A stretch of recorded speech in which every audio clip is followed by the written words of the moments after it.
Hello and welcome to another video.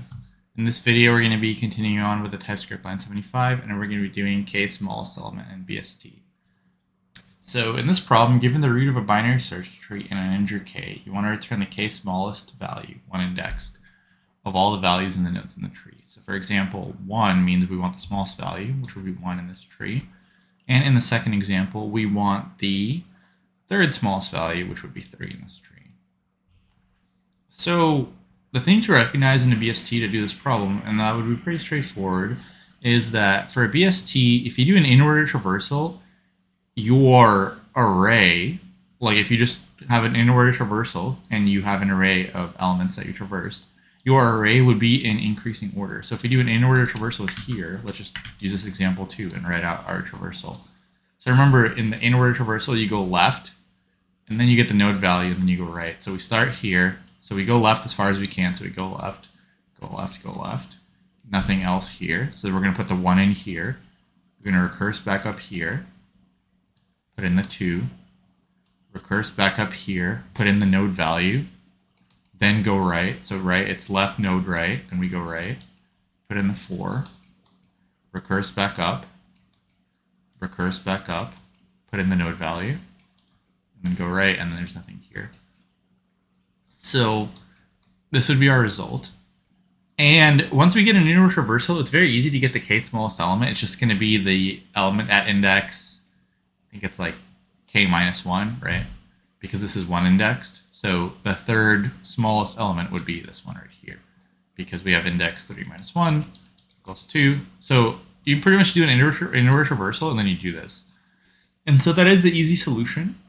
But we're going to optimize it a little bit, and it's not really going to, we're going to make a few optimizations actually, and these aren't really going to affect time complexity, but they will actually make our function more performant. And just because this is like an easier problem, we can talk about those.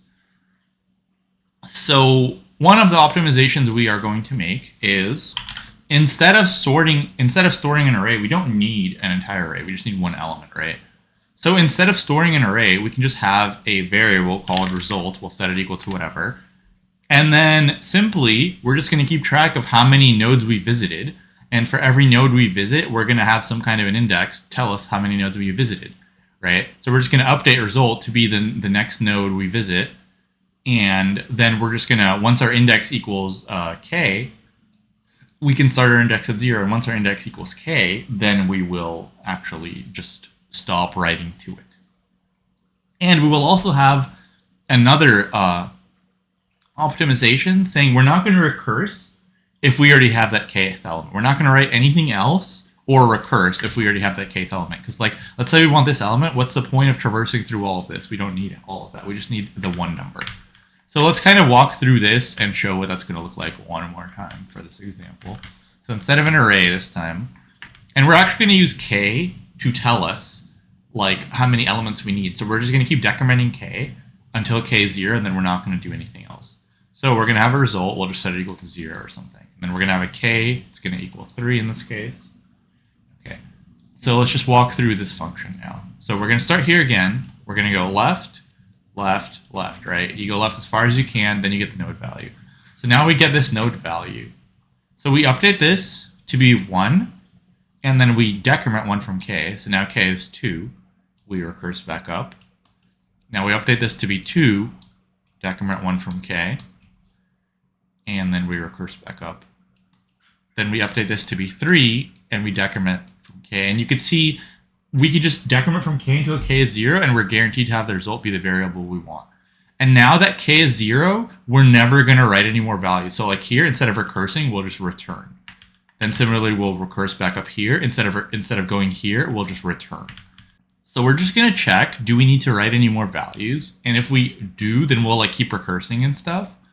But if we don't, we're just going to return right away, and then we can simply return this res variable. Now, like I said, this doesn't actually optimize the time and space for big O, but in practice, it will actually run faster. So these are some small things you can think of, to like, because this is kind of an easy problem, we thought of these optimizations we can make. Okay, so now we can code it up. And we're going to use a helper function here because result is a variable. Now you could probably make it like an array of one element or something, but we're going to use a helper function just to make it a little bit easier. So we're going to say let's result make 0, and we'll make a traverse function. And so the function will take a node, that's a tree node, or null, and it will return void. So we're just going to update our result directly and our k directly. So the first case is obviously if the node doesn't exist, we can just return. Otherwise, we're going to check to make sure if k is 0, we're not going to do any kind of recursion. We're just going to be returning as well. So I guess you could say we can add it here. So if not node or k equals 0, let's just return. Otherwise, we're going to go left. So we'll traverse node.left. Then we're going to check again if k equals 0, because if k equals 0, we don't want to write any more values here. So we're going to return again. Then if it's not, we're going to write the value. So we're going to say result equals node.val, and we will decrement k. And then finally, we're going to traverse right. And we don't need to check. Here again for k equals 0, because if k is equals 0, we're going to go into this traverse right, and then the traverse right will just return straight away because k is going to be 0. So we don't need to check one more time. So we need to check twice. So we're going to call traverse on the root. And finally, we will return the result. Okay, let's see what that looks like. Okay, looks like it's fine. And let's submit. Okay. So yeah, and as far as time, this is going to be like as efficient as it gets. Like, and once again, it's TypeScript, so it's like all over the place. You can just like hit accept until we get something good. Anyway, regardless, this is like as efficient as it gets. But as far as Big O, it's going to be, it's not going to be improved, but in actual performance, it's going to be improved. So for the height, this could still be O of n, or at the time, this could still be O of n. But this is going to be a very rare case, and that is the case where your entire tree is left balanced. It might also be right balanced, not exactly sure, but it's essentially if your tree is like this, if every node just has a left node, you still have to traverse all the way down to start writing nodes in. We don't have a case, like we can't avoid that, so this would still be O of n. But in a practical case, if it's somewhat balanced, it's going to be a lot faster. So worst case scenario, it would be O of n for that. And then space, similarly, in that exact same tree, the space would also be O of n, assuming your tree is entirely unbalanced. You still have to recursive stack frames would still be O of n. But in most practical cases, it would be a lot better. So we could talk about the practical case as well. So let's say this was a balanced BST, then it would be O of the height of the tree, which would be log n, and you would add k, so something like this. So you would have to go all the way down still, and then you would iterate through k nodes. So something like that, where this was n before, right? So this would have been it. And now it also, realistically, k is going to be bigger than this value. So you could argue this is going to like cancel out, but we'll just write it like this.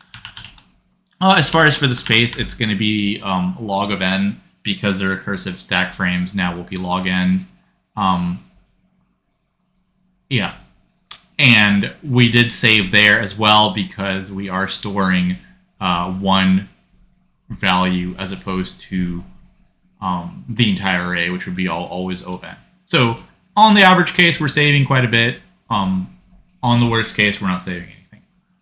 But yeah, that's going to be everything for this one. And if you did like this video, please like it and please subscribe to the channel. And I'll see you in the next one. Thanks for watching.